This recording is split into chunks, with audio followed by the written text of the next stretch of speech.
Hi friends, అందరు బాగున్నారండి.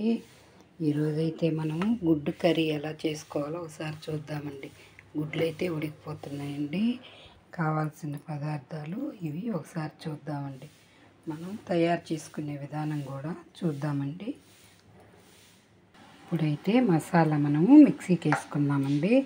ఎండు కొబ్బరి అండి, కొన్ని గసగసాలు, అల్లం ముక్కలు కొన్ని, టమోటా ముక్కలు కూడా కొన్ని వేసుకున్నామండి. తరిగి పెట్టుకున్నాం కదా, ఎర్రగడ్డలు కూడా కొన్ని వేసుకొని, పచ్చిమిరపకాయలు ఒక 3 వేసుకుందామండి. తెల్లగడ్డలు ఒక 2 తెల్లగడ్డలు వేసుకొని, మనం తరిగి పెట్టుకున్న కొత్తిమీర పుదీనా కూడా వేసుకుందామండి. ఇప్పుడైతే ఇది మనము మిక్సీ పట్టుకుందామండి. ఇప్పుడు ఈ ధనియాలు అయితే లేదండి, ధనియాల పొడి పెట్టుకున్నాను కాబట్టి తిరామాతలు వేసుకుందామండి. వీటి వరకే మనం ఇప్పుడు మిక్సీ పట్టేసుకుందాం.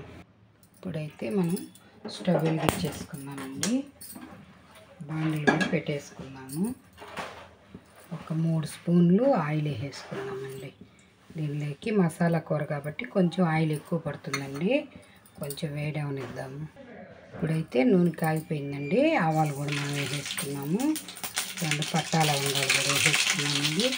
కర్రీ పెట్టుకున్నాం కదా, ఎర్రగడ్డ, పచ్చిమిరపకాయలు, కొంచెం కొత్తిమీర కూడా వేసేసుకున్నాం. ఇప్పుడైతే వేగిపోయిందండి. మనం మిక్సీ పట్టుకున్నాం కదా మసాలా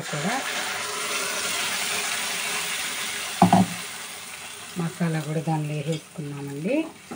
10 నిమిషాలు 15 నిమిషాలు పడుతుంది దిగే లోపల. సన్న సెగలో వేయించుకుందామండి. హై ఫ్లేమ్లో ఒక 5 నిమిషాలు వేయించుకొని తర్వాత ఒక 5 నిమిషాలు సిమ్లో పెట్టేసుకుందాం. 1 స్పూను సాల్ట్ అయితే వేసుకుందామండి. చిటికెడు పసుపు కూడా వేసుకుందాము. ఇప్పుడైతే మూత పెట్టేసుకుందాం. ఇప్పుడైతే 1 స్పూను కారం వేసుకుందామండి. 1 స్పూను ధనియాల పొడి కూడా మనం వేసి కలుపుకుందాం. ఇప్పుడైతే మసాలా వేగిపోయిందండి. 1 గ్లాసు వాటర్ మనం దానిలోకి వేసుకుందాము. ఇప్పుడైతే ఉడుకుతుందండి.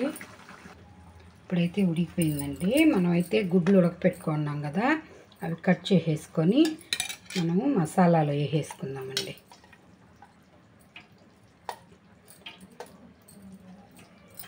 ఇప్పుడు కరివేపాకు కూడా కొంచెం వేసేసుకుందామండి. ఒక 5 నిమిషాలు సిమ్లో ఉడికించేసుకుందామండి. రెడీ అయిపోతుంది. గుడ్డు కూర అయితే రెడీ అయిపోయిందండి. ఇప్పుడైతే గుడ్డు కూర రెడీ అయిపోయిందండి. ఇంకా స్టవ్ ఆపేసుకుందాము. వేరే బౌల్లోకి కూడా తీసుకుందామండి. ఇప్పుడైతే గుడ్డు కర్రీ రెడీ అయిపోయిందండి. ఇప్పుడు వేడి అన్నం కూడా రెడీ అయిపోయింది. ఇంకైతే క్యారేజ్ కూడా పెట్టేసుకుంటానండి. నేను ఈరోజు నా వంట అయితే ఇదేనండి. మీరు కూడా ఒకసారి ట్రై చేసి చూడండి ఫ్రెండ్స్. ఇది కనుక మీకు నచ్చిందంటే నాకు సపోర్ట్ చేయండి, ఒక లైక్ కొట్టండి. నా ఛానల్ కూడా సబ్స్క్రైబ్ చేసుకోండి ఫ్రెండ్స్. Thank you friends. ఇంతేనండి నా వంట ఈరోజు.